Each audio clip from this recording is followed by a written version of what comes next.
Di Desa Krendetan, Kecamatan Bagelen, Kabupaten Purworejo, ada seorang perajin kuda lumping yang bernama Puguh Winarso atau yang terbiasa juga dipanggil Pak Kelik.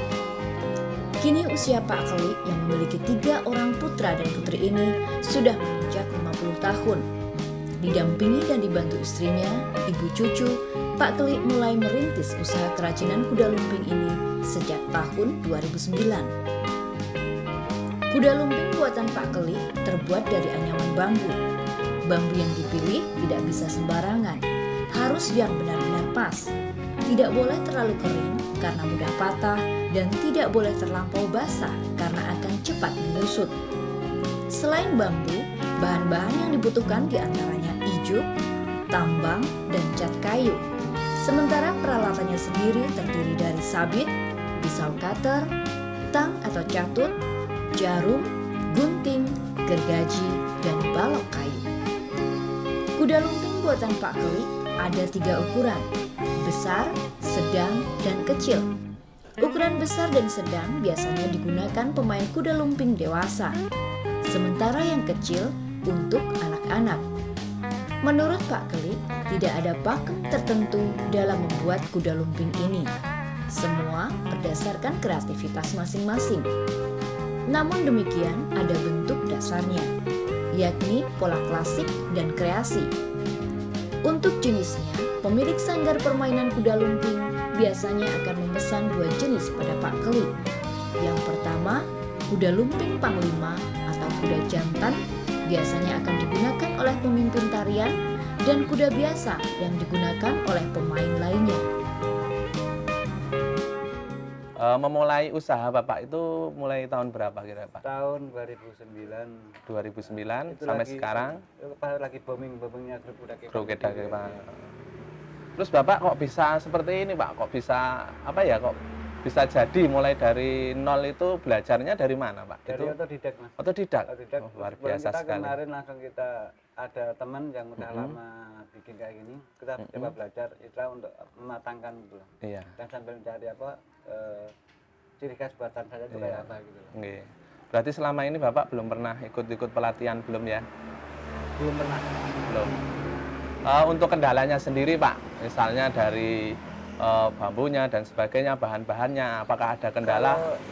Kalau bambu mungkin masih gampang, cuma kendala yang pasti itu untuk pemasaran ya, karena ini kan istilahnya kalau untuk budaya di Projo kan istilahnya kayak kembang kempis lagi booming banyak pesanan lagi itu ya paling cuma 1-2. Iya. Terus untuk bahan itu mungkin untuk cat itu harganya semakin mahal ya Pak? Iya, nggak karuan.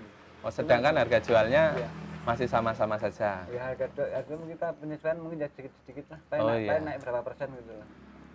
Untuk pemasarannya sendiri Pak, untuk pemasaran sendiri masih lingkup Purworejo atau masih di desa atau kecamatan? Kebetulan kita kebanyakan udah lintas kecamatan, dan kita sudah kerjasama dengan salah satu agen travel di Jogja. Itu dia membuat aksesoris, lu larinya ke luar negeri.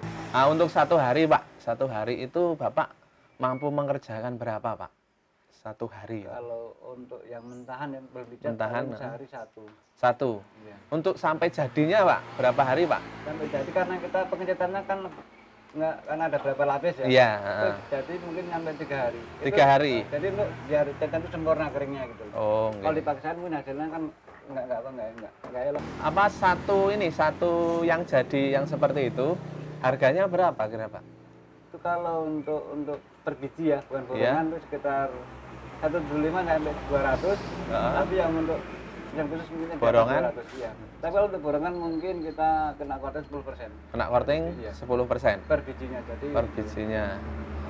Selama ini Pak, untuk misalnya untuk kehidupan Bapak, kalau untuk buat kuda kepang seperti ini kira-kira mencukupi atau masih butuh misalnya dari bantuan dari desa, kecamatan atau kabupaten, misalnya seperti itu harapannya Bapak lah.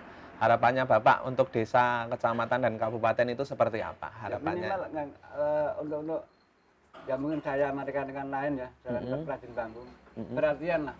Perhatian ya? Iya. Pak? Selama ini nyuwun sewu, ini kenyataannya karena desa pun nggak ada. Ini tahu kalau sini ada kegiatan, tapi tengok pun kayaknya nggak ada. Paling kalau mau ada kunjungan dari mana baru ngasih tahu. Berarti perhatian dari pemerintah ya Pak. Oke, nanti kita usulkan juga Pak untuk itu. Kemudian ini Pak, apa ya, panjenengan sudah punya izin usaha atau sebansa semacam itu istilahnya belum? Belum. Oh ya. Karena ini sebenarnya kan walaupun dulu, tapi kan istilahnya nggak apa ya, karena ini saya buat penghasilan utama belum bisa Mas. Iya, Karena istilahnya ya pokok tapi ya nggak pokok banget. Karena kita kalau musim bangunan pun kita mungkin jadi bangunan. Oh berarti masih apa ya Pak?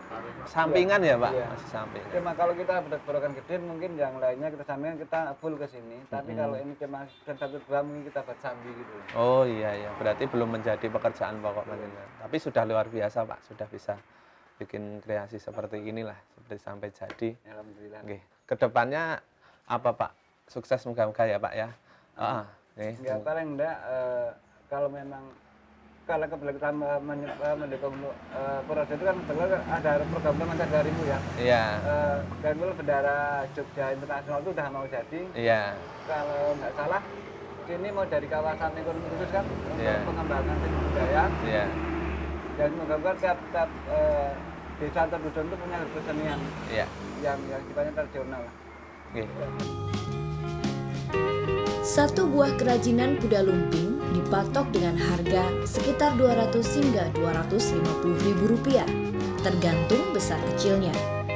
Satu kali pesanan bisa 1 hingga 2 set, di mana satu setnya bisa berisi 8, 10, atau 12 buah kuda lumping. Dan itu bergantung dari jumlah pemain dalam satu grup kuda lumping. Untuk merampungkan pesanan ini, Pak Keli mengerjakannya sendiri, mulai dari menganyam kepang, membentuk, menjahit, hingga memasang surai serta ekornya. Sementara untuk bagian mengecat dan menjemur biasanya dilakukan oleh ibu cucu istrinya.